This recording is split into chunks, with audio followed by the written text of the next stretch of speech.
Welcome to Premier League Gameweek 13 recap. Let's get into it. Leicester played Man City and lost 1-0. Leicester played a deep block in this match, and for the most part it worked, as they managed to prevent City from scoring during the first half. Their defensive efforts weren't able to keep a clean sheet though, as 4 minutes into the second half, De Bruyne broke the lock when he curled a free kick from 25 yards out and into the top corner of the goal to give City the lead. Man City found it fairly easy to hold on to their lead from here, although Leicester did come close to equalising and Tielemans volleyed the ball with power from distance, but Edison managed to tip it onto the crossbar to keep the scoreline at 1-0. Leicester would have been pretty happy when they saw Haaland wasn't in the match they scored for this game, with the Norwegian missing out due to an injury he picked up in Man City's previous match with Dortmund, but City did just fine without him and managed to pick up all 3 points. Bournemouth faced Spurs and lost 3-2. Bournemouth striker Kiefer Moore made a rare start of this match, with him being benched in Bournemouth's previous 8 outings, but despite a lack of game time, he managed to repay the 5th place to them and he put aside ahead in the 22nd minute, and then extended their lead in the 49th minute to make it seem like Bournemouth were about to pull an upset and defeat Tottenham. Tottenham upped their game after these 2 goals though, and just 8 minutes after Bournemouth made it 2-0, Ryan Sessegnon reduced the deficit when he slotted the ball into the bottom corner, and not too long after this, Ben Davies managed to level the game and he headed in Ivan Perisic's corner. Tottenham carried on searching for a goal to complete their comeback, and eventually got one when Benson Kerr scored from a set piece in stoppage time to help Tottenham come away with the 3 points. Brentford came up against Wolves and drew 1-1. It started out as a pretty quiet match for both sides, with the scoreline being 0-0 at half time, but it changed soon into the second half with Ben Mee volleying the ball into the back of the net in the 50th minute, which Wolves quickly responded to, with Neves getting equaliser just 2 minutes after. Ivan Toney had a great opportunity later on in the match to make it 2-1, but he missed from close range to keep the game level, preventing Brentford from getting the 3 points and moving into the top half of the table. There was more late drama in this match, as 7 minutes of stoppage time, Diego Costa was shown his first ever red card in the Premier League for headbutting Ben Mee, which will leave him out for the next 3 matches, which is very bad for Wolves. As going into this match, Diego Costa was the only fit striker and he needed him to be available for matches to maximise the chances of scoring, although he hasn't really done much for Wolves since they signed him, with him getting 0 goals in the 6 appearances he's made for the club. Brighton were up against Chelsea and beat them 4-1. Graham Potter made his return to Brighton for the first time after leaving them to manage Chelsea just under 2 months ago, and was met with boos by the Brighton supporters. Brighton got off to a quick start in this match, with Trossard sending his team in front in the 5th minute of the game, and Loftus-Cheek added onto their lead 9 minutes later when he scored an own goal, with the ball bouncing off his knee and onto the crossbar and in. Chelsea then proceeded to concede another own goal a few minutes before half time, when Chalobah slid to intercept the ball but ended up kicking it into the back of his own net, making the first time Chelsea has ever scored 2 own goals in a Premier League match. This left Chelsea 3-0 down at half time, and the chance of making a comeback seemed slim, although this changed soon into the second half as Kai Havertz headed the ball past Robert Sanchez to give the Chelsea sports hope that the team could make a comeback in this match. Chelsea wasn't able to get another goal though, and the game was officially put to bed when Pascal Gross scored 2 minutes into stoppage time to make it 4-1 and help Brighton go 3 points behind Chelsea in the table. Going into this match, Potter hadn't lost a single game as Chelsea manager, so it's kind of poetic as the old club was one to end its unbeaten streak. Crystal Palace faced Southampton and won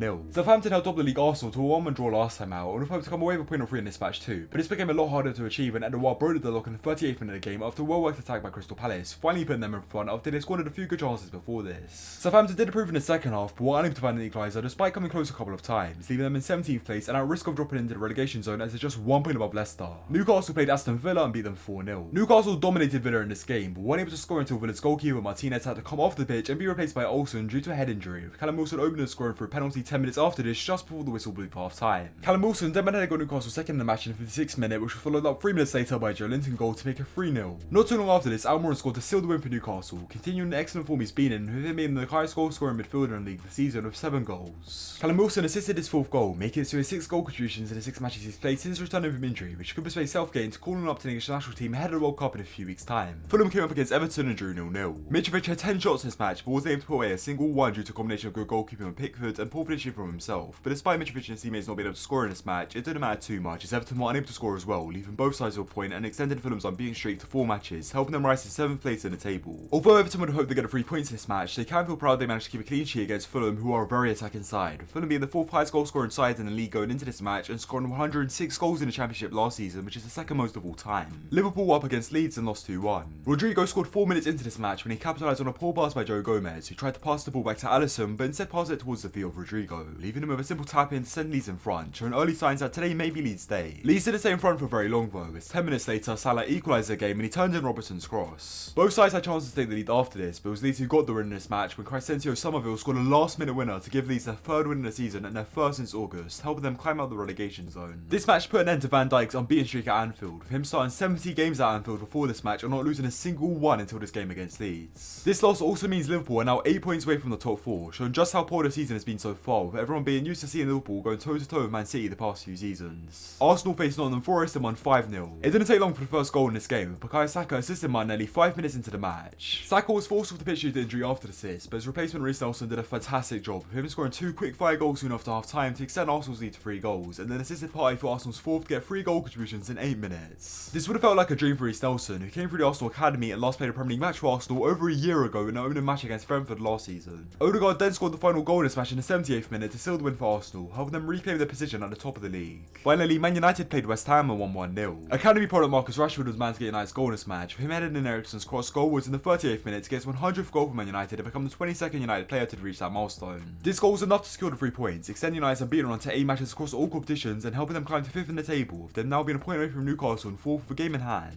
Anyway, that's Premier League Gameweek 13 recap. If you made it this far and enjoyed the video, be sure to leave a like and subscribe if you haven't already, and more share, comment down below your opinions on any of the matches happening this game week. With that being said, have a good one guys. See ya.